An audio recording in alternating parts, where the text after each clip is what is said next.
બનાસકાંઠાનું ડીસા જે બટાકાના હબ તરીકે ઓળખાય છે અને ત્યાં આજે ખેડૂતોની આંખોમાં આંસુ છે। મોંઘા ભાવના બિયારણો અને રાત દિવસની મહેનત બાદ તૈયાર થયેલો બટાકાનો પાક હવે ખેડૂતોને પાયમાલ કરી રહ્યો હોય તેવી સ્થિતિ સર્જાય છે। ડીસા તાલુકામાં આ વર્ષે ખેડૂતોએ હોંશે બટાકાનું વાવેતર તો કર્યું હતું, પરંતુ કુદરત અને બજાર બંને જાણે ખેડૂતોની વિરુદ્ધ હોય તેવું લાગે છે।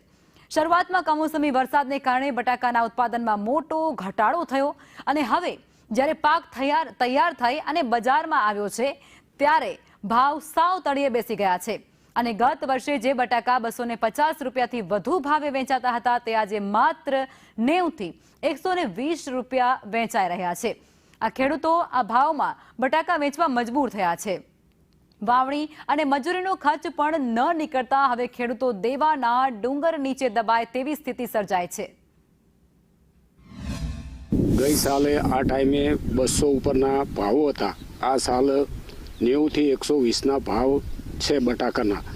ખોદી અને હજુ સ્ટોર પણ ખુલ્યા નથી। ખોદીને મૂકવા કે અને ખેડૂતને મજબૂરીથી વેચવા પડે છે। અત્યારે ભાવ આવતો નથી। ખેડૂતને એના ઉત્પાદન ખર્ચ જેટલો પણ વળતર મળતું નથી। શરૂમાં પહેલાં કમોસમી વરસાદે આવ્યો એટલે લોકોએ બીજી વખત પણ બટાકાની ખેતી કરી છે। બટાકાની ખેતી બહુ મોંઘી આવે છે એટલે ખેતી કરી અત્યારે ખોદણીનો સમય થઈ ગયો।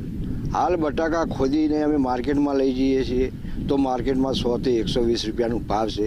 તો શું 150 રૂપિયામાં ખેડૂત માલદાર થઈ જાય કે ખેડૂતનું પૂરું થતું, જેનું લાવ્યું એનું પૂરું થતું, બેંકનું નથી થતું, કે જેના કરતી બિયારણ લાવે એનું પૂરું થતું નથી, ખાતરવાળાને ખાતર પૂરું થતું નથી, તો ખેડૂતને કઈ રીતે આ ખેતી કેવી રીતે ચલાવી અને આ બધું ટકાઈ રાખવું?